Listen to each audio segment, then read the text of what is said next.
But you can't deny that all of these men, including Katt, have contributed greatly to the culture, and I don't want us to become a society that believes that those who have achieved great long-term success have only done so through devious means. That's not how to look at things. That's not the normal way to look at things, because ultimately it is the audience who will decide who makes it or not.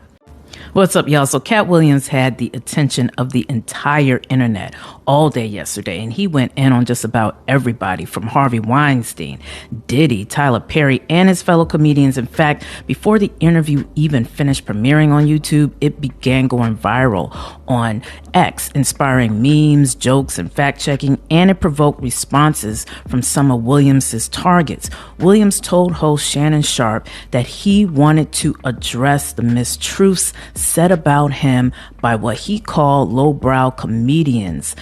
He described Cedric The Entertainer, Steve Harvey, and Ricky Smiley as a gang. Now, over the course of the interview, Williams made some pretty outrageous claims. He said Harvey Weinstein, who is now in jail, offered to do overt intimate activities in front of his agents. And again, he expressed his grievances on just about half a dozen of his fellow comedians, such as Cedric the Entertainer, who he claims stole one of his jokes, and Michael Blackson, who he said doesn't get booed enough. Now, Blackson responded saying he's never been booed once, but he has seen Katt Williams be booed twice in his own hometown of Cincinnati.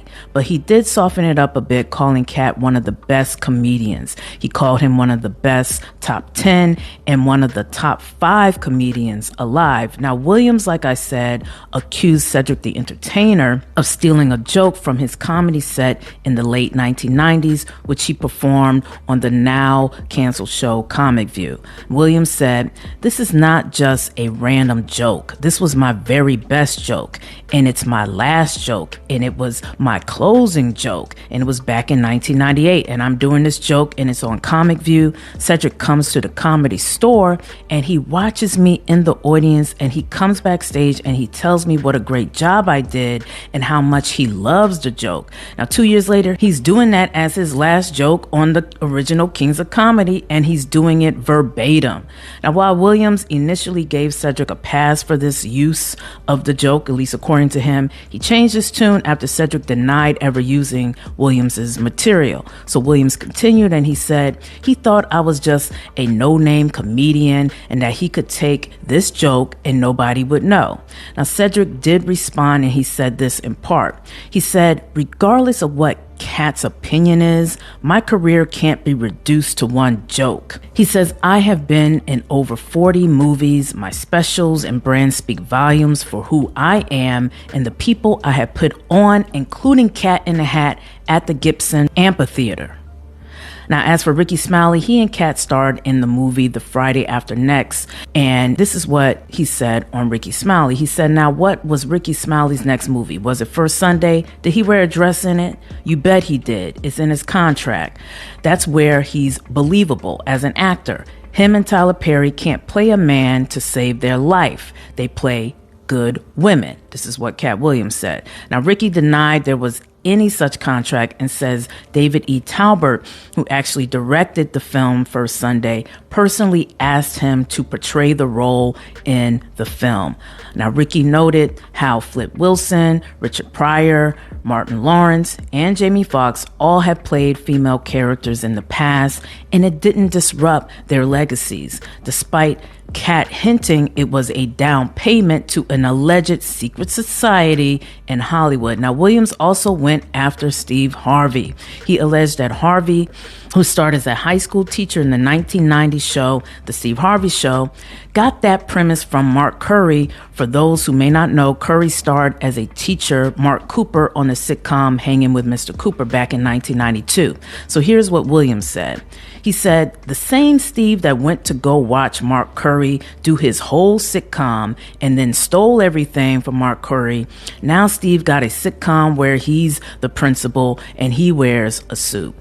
I mean, look, honestly, in my opinion, Hollywood always recycles ideas. So I don't know. I'm unsure that Steve Harvey intended to take from Mark Curry. It just maybe happened to be a similar show. Now, Katt also questioned Steve's claim of not wanting to be a movie star. Katt said he didn't become a movie star not because he didn't want to, but because he lacked the acting chops and he had no range and was too country, he said.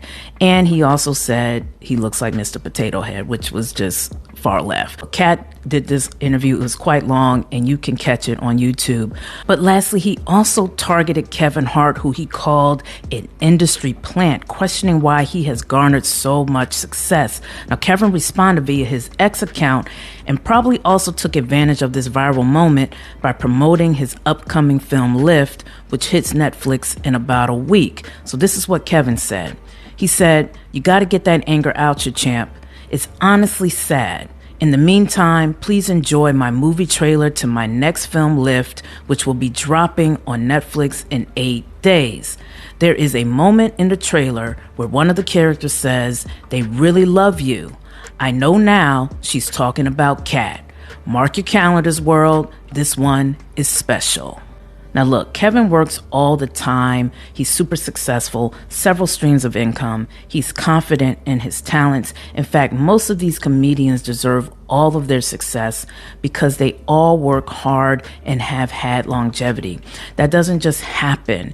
And I understand that relationships matter when it comes to success. And sometimes, yes, being a part of that right click or having that right agent may get you better jobs in Hollywood, but you can't deny that all of these men, including Katt, have contributed greatly to the culture. And I don't want us to become a society that believes that those who have achieved great long-term success have only done so through devious means. That's not how to look at things. That's not the normal way to look at things, because ultimately it is the audience who will decide who makes it or not. But did you see this Katt Williams interview? What were your thoughts? Leave those comments below. And as always, don't forget to like and subscribe, and I'll catch you later.